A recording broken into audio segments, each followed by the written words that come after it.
పడాలా బోధ స్థితిలోనే ఉండాలి కానీ మళ్ళీ భోగభాగ్యాలు కీర్తి ప్రతిష్టలు మానవమానాలు జయాపజయాలకు మనము మనస్సుని ఇవ్వకూడదు, వాటిని లెక్క పెట్టకూడదు. సార్థక నామధేయాన్ని గురువు ఇంత బోధ చెప్పిన తరువాత మనం దాన్ని అనుభవించాలి. ఏం చేయాలి? అనుభవించాలి.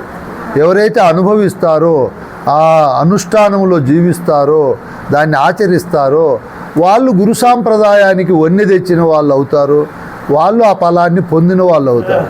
ఇట్లా మనం అన్ని కోణాలలో బోధ ఎరిగిన తరువాత, తెలుసుకున్న తరువాత మనము ఏమైతే గ్రహించినామో దానితోనే తృప్తి పడాలి. ఇంక మిగతా వాటితో సంబంధం లేకుండా చాలా జాగ్రత్తగా నిత్యము అనుష్ఠానం చేసుకోవడము, పెద్దల మాటలు వినడము, సద్గ్రంథాలు చదవడము, ముఖ్యంగా ఈ సాంప్రదాయం లేక అందరినీ తీసుకురావాలి.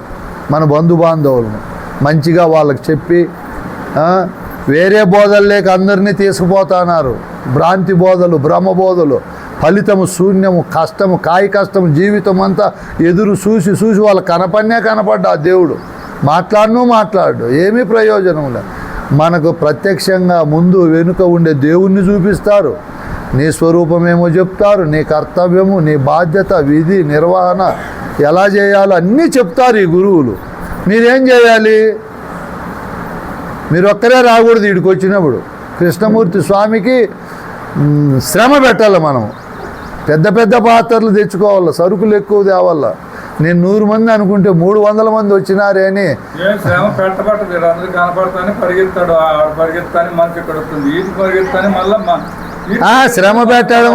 ఇంత నేను ఒకటి అనుకుంటే ఒకటి అయిపోయింది. ఎంతమంది వచ్చారు, ఎంత జరిగింది, ఎంత మామూలుగా మనము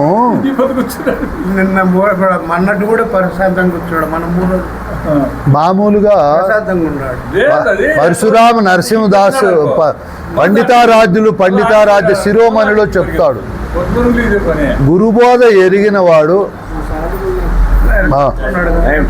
ఇది ఒకటి అయిపోతుంది. గురుబోధ ఎరిగిన వాడు ఎలా ఉండాలి? మేషజాతి, మహిష జాతి అని 2 జాతులు చెప్తాడు ఆయన. మహిష జాతిగా ఉండకూడదు, ఏనుగు జాతిగా. మేషం అంటే మేక జాతిగా ఉండాలి. కృష్ణాపురం అట్ల గ్రామంలో కరువు వచ్చి నీళ్ళన్నీ ఎండిపోయినాయి. ఒక రైతుకు ఒక పెద్ద బావి ఉంది, ఆ బావిలో కొన్ని నీళ్లు ఉన్నాయి. ఓ ఊర్లో ఒకరికి 1-2 ఏనుగులు ఉంటాయి, మేకలు గుంపులు ఉంటాయి. ఆ బావి ఓనరు ఆ ఎనుములు పట్టుకొని వచ్చే వాళ్ళను బావిలేకే దిగనీయడంట. వద్దు స్వామి, మీకు దండ పెడతా, పోండి అంటాడు. మేకలోళ్ళు 1000 మేకలు గుంపు వచ్చినా తప్పుకోండి ఆయన అంటాడు. ఎందుకమ్మా? ఈ ఎనుముగొడ్డు ఇది పోయి పాకనే దుంకి నీళ్లు గబ్బు పట్టించి చేసేస్తాయి. ఈ మేకలు కాళ్ళు ఉంచుకొని మూతి పెట్టి తాగుతాయి. ఎక్కువ మీకు చెప్పనవసరంలా. ఈ గురుబిడ్డలైన వాళ్ళు మేక వలె బ్రతకాలి. ఎవరిని బాధ పెట్టకూడదు, భయపెట్టకూడదు, ఎవరిని మనము తక్కువ చేసి మాట్లాడకూడదు. మేక ఎట్లా తృప్తిగా ఉంటుందో, శుభ్రంగా తన పని తాను ఇతరులకు బాధ కలిగించకుండా చేసుకుంటుందో, మనం కూడా గురుబిడలమైన వాళ్ళము ఎక్కడ దుడుకు లేకుండా, అలసట అలజడి లేకుండా, అసహనము లేకుండా నిర్మలమైన చిత్తంతో చేసుకోవాలి.